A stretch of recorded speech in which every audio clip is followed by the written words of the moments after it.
5ാം ക്ലാസ്സിലെ മലയാളത്തിലെ കേരള പാഠാവലിയിലെ നമ്മുടെ ഓണം എക്സാമിൻ്റെ കഴിഞ്ഞ വർഷത്തെ ക്വസ്റ്റ്യൻ പേപ്പറാണ് നമ്മൾ ഇന്ന് ഡിസ്കസ് ചെയ്യുന്നത്. പ്രവർത്തനം 1, വായിക്കാം എഴുതാം. കാട് എന്നൊരു കവിതയാണ് തന്നിട്ടുള്ളത് അല്ലേ.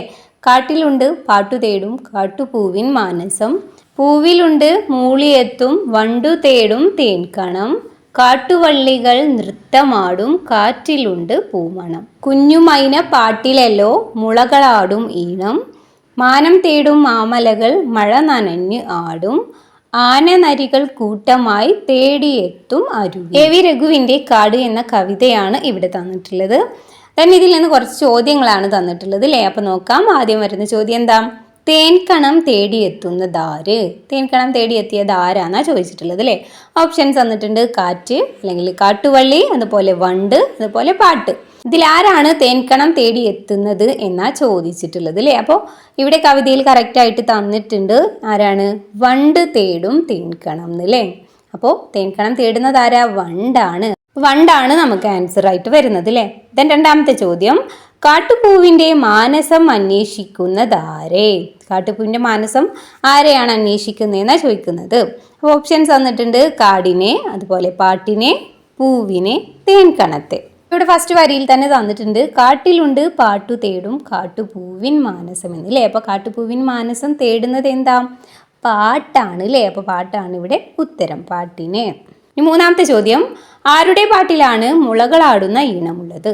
ഓപ്ഷൻസ് തന്നിട്ടുണ്ട്. കുഞ്ഞുമൈനയുടെ, മഴയുടെ, അരുവിയുടെ, പൂവിൻ്റെ. ഏതിലാ വരുന്നത്? ഇവിടെ തന്നിട്ടുണ്ട് അല്ലേ. കുഞ്ഞുമൈന പാട്ടിലല്ലോ മുളകളാടും ഈണം. അപ്പോൾ ആരുടെ പാട്ടിലാണ്?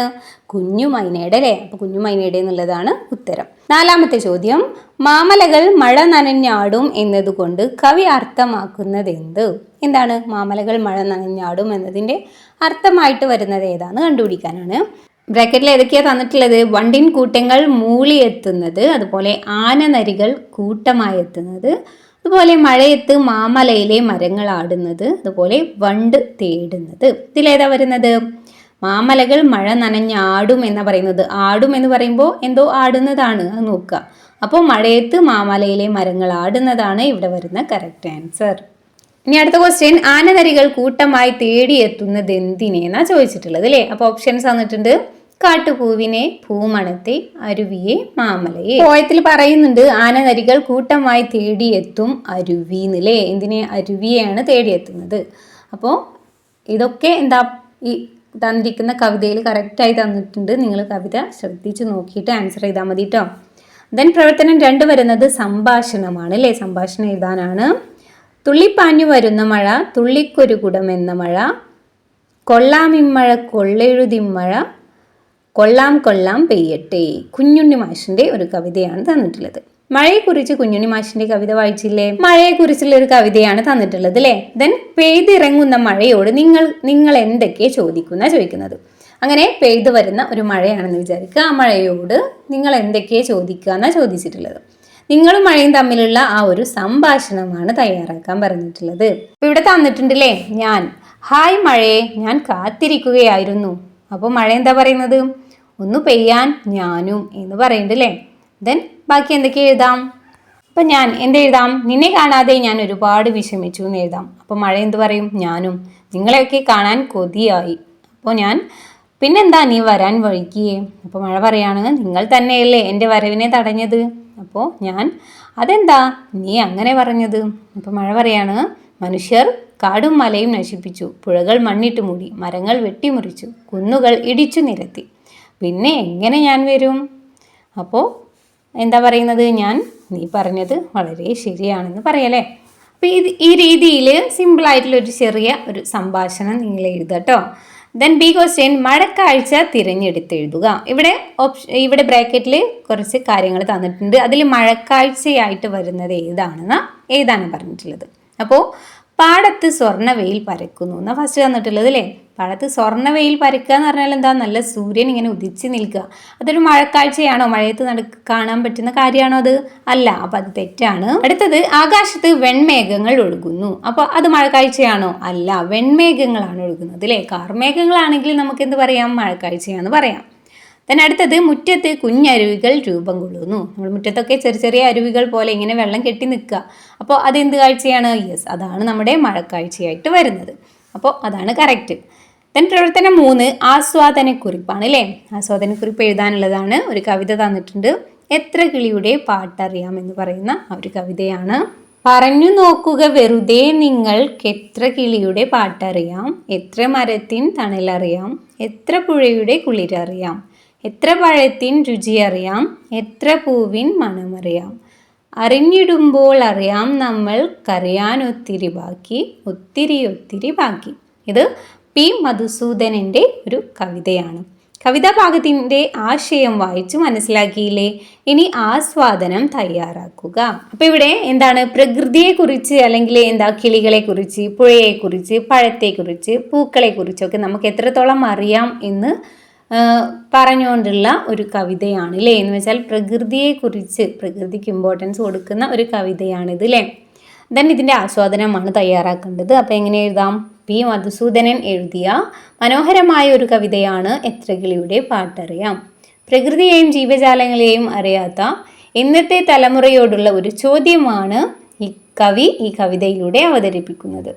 നമുക്കറിയാത്തതായി ഒരുപാട് കാര്യങ്ങൾ ഈ ലോകത്തുണ്ട് എന്ന് കവി ഈ കവിതയിലൂടെ പറയുന്നു. എത്ര കിളിയുടെ പാട്ടും എത്ര മരത്തിൻ്റെ തണലും എത്ര പുഴയുടെ കുളിരും എത്ര പഴത്തിൻ്റെ രുചിയും അറിയാമെന്നാണ് കവി നമ്മോട് ചോദിക്കുന്നത്.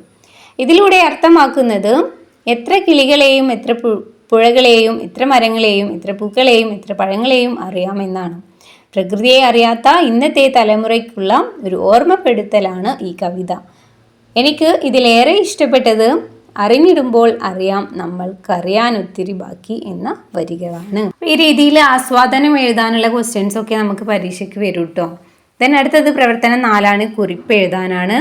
പാഠഭാഗത്ത് നിങ്ങൾ ധാരാളം കടങ്കഥകൾ പരിചയപ്പെട്ടു. കടങ്കഥകളുടെ ഭാഷയും ഒളിഞ്ഞിരിക്കുന്ന ആശയത്തിൻ്റെ ഭംഗിയുമൊക്കെ തിരിച്ചറിയുകയും ചെയ്തു അല്ലേ.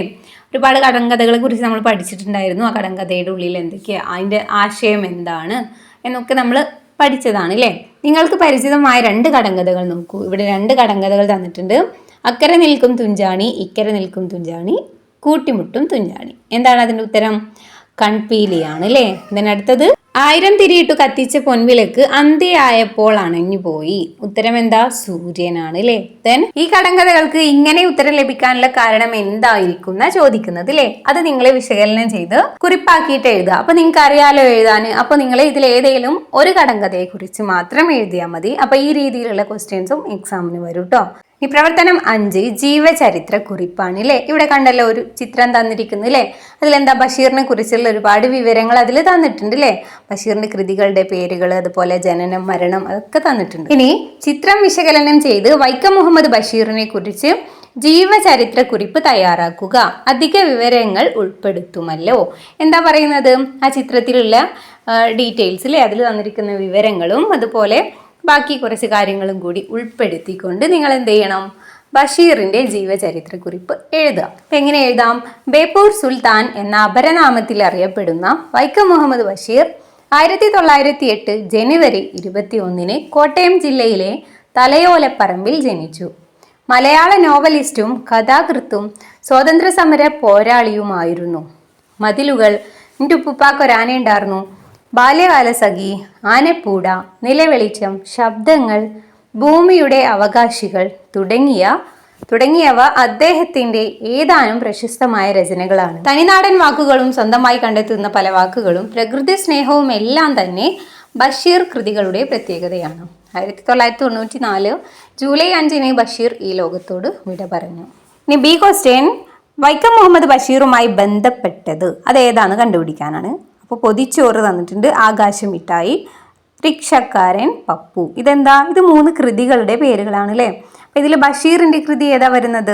യെസ്, ആകാശമിഠായിയാണ് ബഷീറിന്റെ കൃതി. പ്രവർത്തനം 6 വിവരണം എഴുതാനാണ് അല്ലേ.